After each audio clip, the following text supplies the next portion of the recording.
हमने 5 प्रस्ताव पास किए हैं। तुम क्यों बैठे हो जबकि हमारे देश को रोशन कराने में बहन बेटियों का हाथ था। जब तो मेडल लेके आए, जब तो ये अपने घर पे चाय पिलाते थे। अमित शाह जी के घर पे भी देना चाहिए तभी न्याय मिलेगा, नहीं तो ये बिल पूरे देश की जिम्मेवारी उनकी है। राजनीति से हमने कोई लेना देना, हमने उनको न्याय मिलना चाहिए। 36 बिरादरियों की जो है इन बेटियों को पूरी जो है मदद है।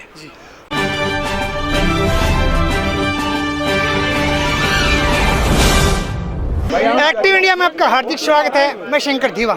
एक बार पहुंचे हम बबाना में, जब रौनक धरनों के लेकर एक महापंचायत हुई। सभी खाप के पंचायत के प्रधान पहुंचे। हमारे साथ में 360 के प्रधान सुरेंद्र सोलंकी जी और माननीय बुजुर्ग भी हैं। उनसे बातचीत करेंगे कि क्या क्या प्रस्ताव पास हुए और आने वाले समय में क्या रणनीति बनाई जाएगी। सर जी नमस्कार। नमस्कार जी। जी, जो प्रधान जी जो धरना प्रदर्शन चल रहा है पहलवानों का, उसके बारे में जो आज रणनीति थी क्या रही? देखिए, हमारे यहाँ परंपरा है और शुरू दिन से जब से पहलवान आए हैं, पालम 360 के सभी तपे उन पहलवानों के समर्थन में है। लेकिन एक रणनीति बनाने की बात थी तो आज 360 गांव की पंचायत बुलाई थी। सभी 34 तपे हमारे बवाना बाउनी के प्रधान, लाडोसराय 96 के प्रधान और सभी 34 तपे यहाँ मौजूद रहे। और यहाँ पर हमने सिर्फ तपेदारों को बुलाया था आगे की रणनीति बनाने के। हमने 5 प्रस्ताव पास किए हैं। पहला प्रस्ताव कि एक दिन के हम चयनित किया है कि पूरे दिल्ली जितने भी हमारी 360 के जितने भी गांव हैं सबके अंदर कैंडल मार्च निकाला जाएगा शाम के समय। दूसरा है कि पालम 360 का एक प्रतिनिधिमंडल महामहिम राष्ट्रपति जी से मिलने का समय मांगेगा और उनको ज्ञापन देगा। तीसरा है कि हर तपे की तरफ से प्रतिदिन वहाँ पर लोग जाएंगे और वहाँ पर उस तपे का बैनर और पालम 360 का बैनर लेकर उनकी मदद के लिए। चौथा, उनकी आर्थिक रूप से भी हम लोग मदद करेंगे। जो भी उन बच्चों को ज़रूरत की चीज़ें होंगी वो सब प्रोवाइड कराएंगे। और भी बहुत सारे सुझाव आए, उन पे भी आगे की रणनीति बनाएंगे। एक सुझाव और ये था कि क्योंकि ये एक सुझाव ये था कि एक प्रस्ताव ये था कि जिस तरीके से हर खेल के अंदर राजनीतिकरण हो गया, तो हमने पहले भी मांग की थी और आज इस पंचायत से पुरजोर मांग की है कि किसी भी खेल के अंदर उसका अध्यक्ष जो है वो राजनीतिक व्यक्ति नहीं होना चाहिए, चाहे कोई भी सरकार हो कोई भी पार्टी हो, उसके अंदर खिलाड़ी ही नेतृत्व करें। ये हमारे यहाँ से 5 प्रस्ताव पास हुए। जो खिलाड़ी है उनको एक धर्म के आधार पर बांटा जा रहा है, जाति के आधार पर कि एक जाट समुदाय से। लेकिन आप खिलाड़ी होता है एक जाति का, किसी कास्ट का हो, वो प्लेयर ही होता है। तो वो तो जी बाहुबली है और वो कुछ भी है, सबने पता है उसका। बात करें धरने को, आज करीब 20 दिन हो गए हैं, सरकार ने ठस से मस नहीं हो रही है। आज कर्नाटक का चुनाव भी आया और वहाँ पे भी जो सत्ताधारी सरकार है उसको मूंगी खानी पड़ी। कहीं ऐसा नहीं लग रहा कि राजनीतिक हो गया है? देखो जी, ये राजनीतिक तो नहीं था, लेकिन फिलहाल ये राजनीतिक बन गया है क्योंकि ये सरकार ना तो सुन रही है और ना ही कोई डिसीजन ले रही है। जब हमारी बहन बेटियां एक जो भी देश का रोशन का नाम उठा, आज वे जंतर मंतर पे सड़क पे बैठी हैं। ये सरकार का कोई कम से कम सरकार ने इतना तो करना चाहिए था, उनसे पूछना चाहिए था, या किसी हमारे खिलाड़ी को प्रबंधक को बुला के इनको पूछना चाहिए था। अभी सरकार कुछ नहीं पूछ रही ताकि हमारी बहन बेटियों का कोई न्याय नहीं मिल रहा। और मैं ये चाहता हूँ, मैं आपके चैनल के माध्यम से सरकार से निवेदन करता हूँ, अरे कम से कम इन बहन बेटियों को ये तो पूछे अब तुम्हारे साथ क्या हुआ क्या नहीं हुआ। तुम क्यों बैठे हो जबकि हमारे देश को रोशन कराने में बहन बेटियों का हाथ था। जब तो मेडल लेके आए, जब तो ये अपने घर पे चाय पिलाते थे, आज वे सड़क पे है तो हमारी बहन बेटियों को कोई पूछने वाला नहीं है। ऐसा सरकार क्यों कर रही है? जो आपने अभी बात कही कि जाति में बांटने का, आप देख सकते हैं पालम 360 एक ऐसा गुलदस्ता है कि इसमें सभी जाति और सभी धर्म के लोग हैं। हम देख पा रहे हैं। आप देखिए, हमारे साथ तिहाड़ 28 के प्रधान चौधरी जस्सा नंबरदार जी गुर्जर समाज से, ये दीपक वशिष्ठ जी हैं, ये हमारे मुस्लिम भाई हैं, वो हमारे प्रजापत समाज से हैं। सभी समाज के लोग यहाँ एकत्रित हुए और सबने मिलकर फैसला किया कि कोई भी व्यक्ति जाति धर्म में बांटने की कोशिश ना करे और ये बहन बेटियों की इज्जत का मामला है। और ये मैं आपको बता दूं, जो आज एक परिवेश चला हुआ है कि जाति और धर्म में बांटने का। हमारी जो पुरानी संस्कृति, इन खापों का 1500 साल का इतिहास है और सब आपस में एक साथ बैठ के एक दूसरे के सुख दुख में साथ मिलकर फैसले लेते हैं और सब उस पर अडिग रहते हैं। बात करूँ, आपने राष्ट्रपति की बात की, महिला में राष्ट्रपति है हमारी और करीब 2 किलोमीटर उनका निवास स्थान भी है और वहीं पे ऑफिस है। कहीं ऐसा नहीं लगता है कि एक सरकार के दबाव में वो भी काम कर रही हैं, उनको भी आगे आना चाहिए?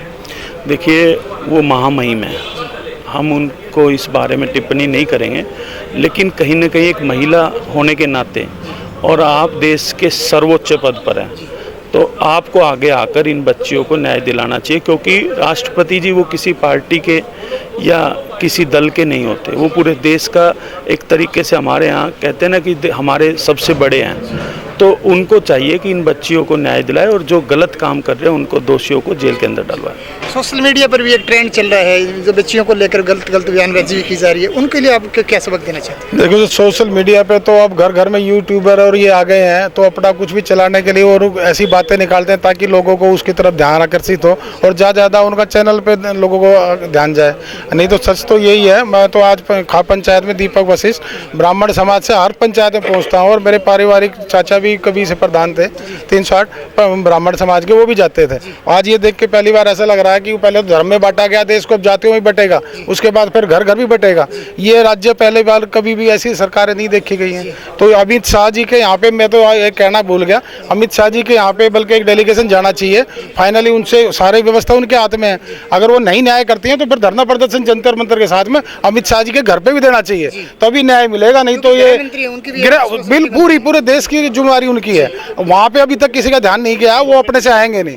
तो एक डेलीगेशन जाए, मैं प्रधान जी से रिक्वेस्ट करूंगा कि वहाँ पे भी जाए और अगर आगे पंचायत में निर्णय होता है तो उनके घर का भी घेराव किया जाए ताकि न्याय नहीं मिले। जी, आप मुस्लिम समाज से आते हो और साथ में सिख समाज से भी हमने देखा और गुज्जर और सभी तरह के भाई आए हुए हैं, आप उनके लिए क्या मैसेज देना चाहते हो? बेटियों के लिए कब तक खड़े रहोगे? बेटी सबकी एक इज्जत है, सर का ताज है और उनकी इज्जत करना हमारा धर्म, बचाना उनकी इज्जत।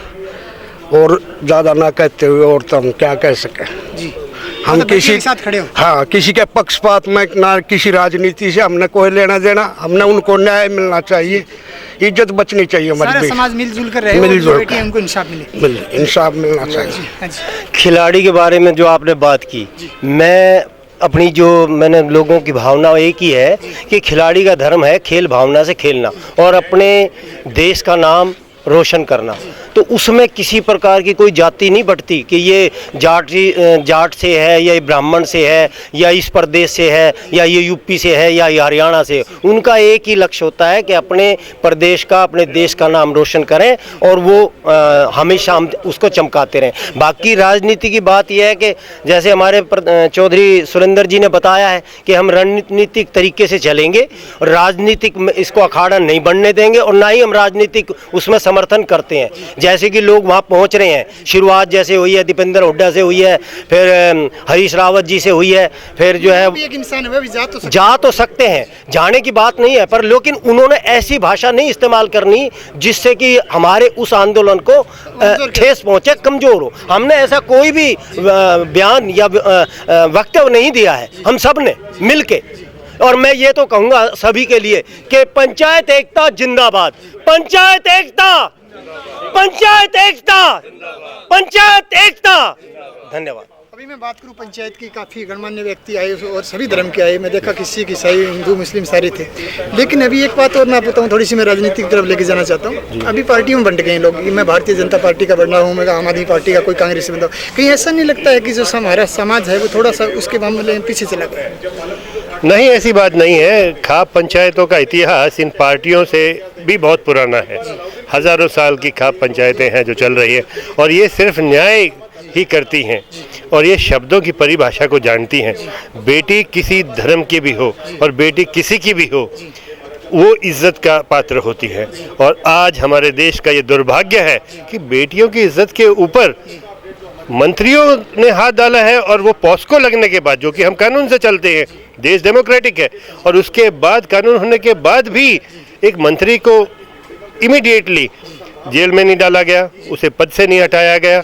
और खाप पंचायतें तो फिर आखिरी में न्याय की मूर्ति हैं, मजबूरी है, वरना हम शांति से दिल्ली में और इस इलाके में जो भी सरकारें आती हैं, जो भी आए हैं, वो हम शांति प्रिय लोग हैं, हमें शांति ही अच्छी लगती है। जो जैसे करे, समय बलवान होता है, मगर हमें मजबूरी में उठ के आगे आना पड़ता है और न्याय के लिए हम कुछ भी करने को तत्पर हैं और तत्पर रहेंगे। बात करें सब में बलवान होता हुआ, आज देखा हमने कर्नाटक में भी बजरंग बली का लेके आया गया, हिंदू मुस्लिम में बांटने की कोशिश की गई, वहाँ पे मुंह की खानी पड़ी एक सत्ताधारी पार्टी को। और अभी बेटियों का इंसाफ की हम बातचीत करें, उन बेटियों को इंसाफ के लिए आज पंचायत भी हुई और काफ़ी गणमान्य व्यक्ति मौजूद रहे। उसमें आपका ने क्या सोचा है और आप अपने जो समाज है उसको क्या एकत्रित करके समझौते के साथ ले जा पाओगे जंतर मंतर?